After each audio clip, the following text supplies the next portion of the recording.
All right, guys, what is up? Today we're going to talk about by far the most interesting new wave of British heavy metal band of all time. And if it wasn't for Iron Maiden, they probably would be my top favorite. So I'll say they're my second favorite new wave of British heavy metal band of all time. And I'm telling you, like, they're not second.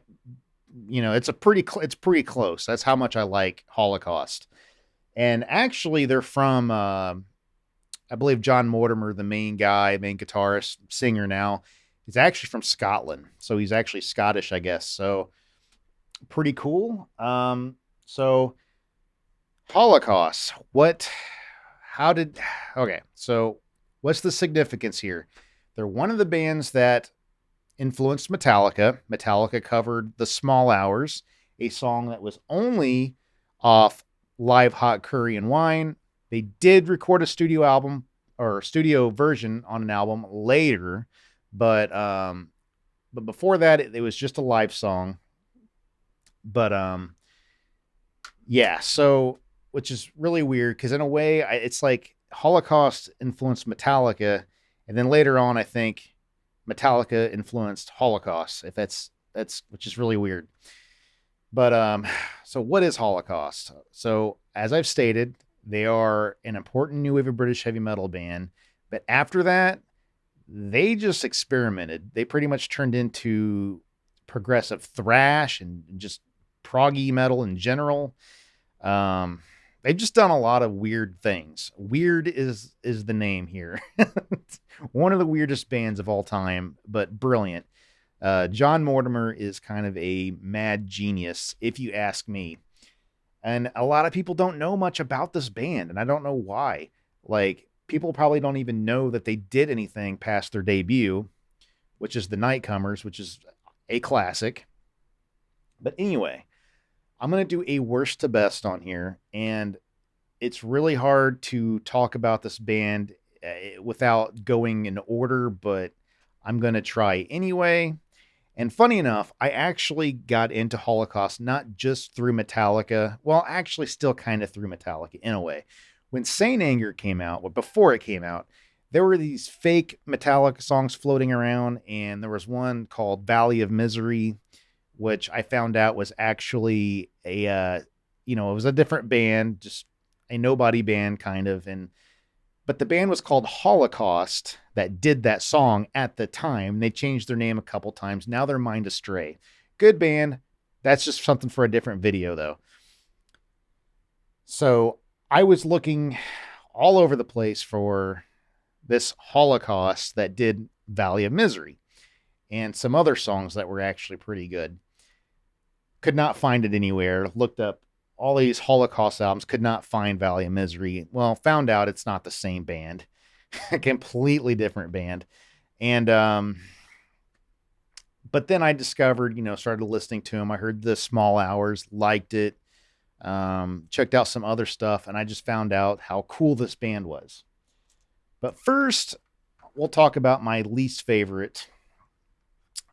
Primal would be my least favorite Holocaust album. Now, this album looks so weird. It looks like it would be a cool Holocaust album, but the problem is the music here is really basic, which isn't really the big problem, but considering the albums they did before this, it's kind of a disappointment. Not only that, John Mortimer usually sings clean, which I like. He's not the best singer in the world, but I like his voice for some reason. It kind of works, kind of adds to the mystique and weirdness to his music. But on here, he decided to pretty much sing harsh. Like 90% of this album is harsh singing, and I don't like it as much. Combine that with kind of a messy production that's not terrible, but not great. There's good musical ideas here and a lot of stuff to like, but it's so few and far between for me. I just don't find it an interesting album. It's kind of hard to sit through for me for a Holocaust album. So that's why it's my least favorite. It's not like a Saint Anger or anything. It's just not one of my favorites. It's not my cup of tea. Let's just say that. Next, I would have to say their sophomore release. Now, if you want to look up sophomore slump in the dictionary, you'll find this album right by it, because this just fits the bill for that. So their debut was the Nightcomers and came out in like, what, 1981. So the band pretty much collapsed after that. Even though that album did well, they pretty much collapsed after that. So John Mortimer pretty much did everything on this album himself, maybe excluding drums. He even sang on it. Now, first of all, the two things that are noticeable: the production's way worse. The Nightcomers sounded fantastic. This sounds like a demo. So that's the first disappointing thing. The second disappointing thing is, where did the original singer go? He's gone. So now we got John Mortimer, which, again, I said he's not the best singer in the world, but I still like his voice. But on here, it's just the first time he's ever sang on an album, and you can tell. Like, it's rough. His voice is out of tune a lot, like out of key, and sometimes he just don't have much power behind his voice. It's just not very good in that regard. Now, I will defend the music, though. I think musically, this is a perfectly good successor to the Nightcomers. I really like the songs on here. It's just the execution is so poor, it makes the songs not sound good. But honestly, I think this could have been every bit as good as the Nightcomers had it been done right. Have the original singer, I don't know how to say his name, Gary Lettuce. It could be Lattice. I always say Lettuce. I know a guy named Gary Corn, so maybe these two guys can get together and make a salad or something. But anyway, that's that. That album would be so much better. It'd be so much higher in the ranking if things were different. Next, I'm going to put their last album that they ever did in 2019, The Elder Gods. Okay, as far as the two recent comeback albums that they've done, this one's my least favorite. It's not bad. It's just, compared to things they've done before, it just doesn't shine through. On here, they tried to go for a more simple approach, more basic, sort of like, their roots a little bit, like the Nightcomers, but I just don't find this album quite as interesting. Like all the ideas and tricks that John Mortimer has built up through the years, it just shines on here so very little. It's not bad. It's solid. I will say it's solid. I just think it's one of my least exciting Holocaust releases, but still good. Next, oh boy, we got a weird one here. So after No Man's Land, their sophomore release, that failed, obviously. At some point, though, between this and that, they did do a more commercial sounding album under the name Hologram.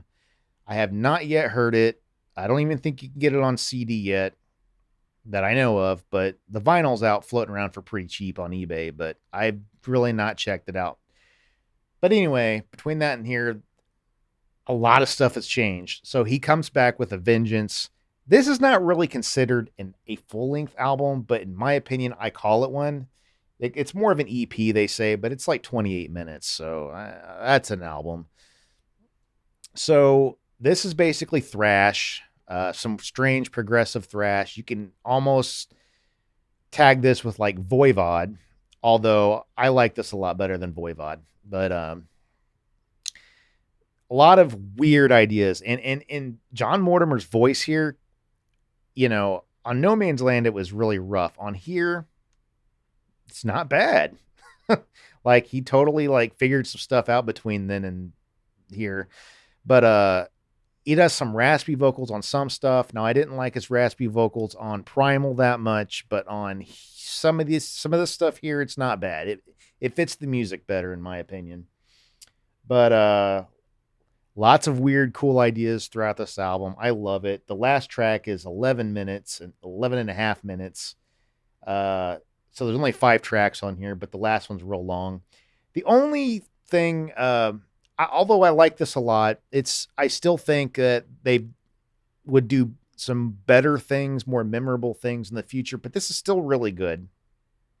And the production's not bad. It's better than No Man's Land. However, I think if somebody could remaster this, add some bottom into it, and maybe make the overall masters a little louder, I think this would be like twice as enjoyable. But still, as it is, it's really cool, worth checking out. Next, this would be their first like comeback album since Primal, because they kind of took a long time. Just I don't really know what the band was doing from Primal to here, but I remember when this came out, I got super excited. So this album isn't your proggy type of album. It's I think it's supposed to be more of a throwback somewhat to the new wave of British heavy metal days, but it's not totally that. There's still kind of some modern sounds. You can kind of hear, some guitar stuff that's more along like the proggy side of Holocaust, but it's still more of a, I don't know. It's kind of a culmination of everything that they've done, but packaged in a more simple, really clean, nicely produced package. I've really nice production on here. I think the album is good. I just don't think it outdoes anything. Like as far as my previous favorite Holocaust albums, it definitely doesn't rival those. But it's still really, really good. It gets mixed reviews. Some people think it's mediocre. Some people think it's pretty good. I kind of fall in that pretty good category. I think this is really has a good, comfortable spot in their discography. I like that there's an album that's straightforward Holocaust that you can enjoy if you don't want to hear something proggy. So I don't know. It works for that. Next, now we're getting into the weird stuff. Okay. Well, after the Sound of Souls, which was that proggy thrash album that they did Hypnosis of Birds. Does that sound strange or what? It is. It's very, very strange. There's actually two versions of this. There's also Spirits Fly, it's the exact same album. This has some bonus tracks. Like it even contains a Master of Puppets, a cover, which is actually quite interesting, quite good in my opinion. But I'm going to talk about Hypnosis of Birds because I love that title. It just pretty much shows what kind of person John Mortimer is as a musician. So I don't know what you'd call this. It's prog. There's thrash moments. There's hard rock moments. There's heavy metal moments. There's doom moments. This album does a little bit of everything and then some. The production's interesting. It's very organic. It's just very real sounding. I love the way it sounds. And this was the album that they re-recorded the Small Hours on, an actual studio version, and they really, really did it some justice. They did a good job on this, and John Mortimer's voice sounds awesome on this. Again, he's not one of the greatest singers in the world, but it just works. It just works. But this album is just full of surprises. I mean, they'll just be like a cello out of nowhere, or like some flute, or just weird chords. I don't know. I will admit I have to be in the right mood for this album. But when I am, oh man, it's just like the most interesting experience of all time. And I even paid $40 for this CD. That's how bad I wanted it. So, yeah, it's one of my favorites. It's basically the album that really really started getting me into Holocaust and wanted to collect everything. So, next, okay, I kind of stole this from a review, but if Hypnosis of Birds isn't metal enough for you, try Covenant. Basically, it picks up where that leaves off, but it's a little more packaged as a metal album, even more so than that. It's a little bit heavier. Um, so, and I can hear the Metallica influence on this a little bit. Like I can kind of hear that beefy guitar sound, and I don't know, it's kind of there. So this album contains some thrashy moments, it contains some doom moments, some hard rock, kind of like what I've said before, only with a heavier production, heavier guitar tone. We still got all the crazy music ideas on here, and there's even like a 16-minute epic just right in the dead center of the album. And it's interesting. It's cool, but it's weird. Um, but I gotta say, my favorite song on this album's gotta be Valley of Megiddo. So cool. That is like just one of the coolest songs ever written. It's very slow and kind of doomy, but just so heavy. And I'm not even really that big of a doom metal guy, but it's just heavy in like a slow Metallica type of way. It's really cool. But yeah, Covenant is a great album. And John Mortimer said when that came out, it wasn't that well received. What the heck's the matter with you guys? Like, this is such a good album. Okay, my second favorite Holocaust album, it's got to be The Nightcomers. It's too classic. No, it don't have all the crazy ideas of, of some later albums, but it's just a classic. It's for 1981. This is produced really well. The songwriting is great. It's memorable. It's got some atmosphere. I just love everything. It's just executed so well on top of that. I mean, and even you can even hear kind of like some foreshadowing of the weirdness that this band would, like bring on later. But like you can kind of hear it in the song Death or Glory and a little bit in like Heavy Metal Mania. You can hear that. But no, this is just a really, really cool album, and the only album to contain Gary Lettuce other than the live Curry and Wine, which is just a live album. So, yes, if this isn't in your collection, you're doing something wrong. And my first favorite Holocaust album, believe it or not, I can't believe this even passes the Nightcomers, The Courage to Be. So what is The Courage to Be, and why is it my favorite?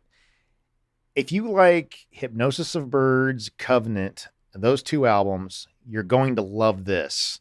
To me, it's that same kind of proggy metal, but the creativity here is through the roof, and it's very heavy. This is a very heavy proggy metal album.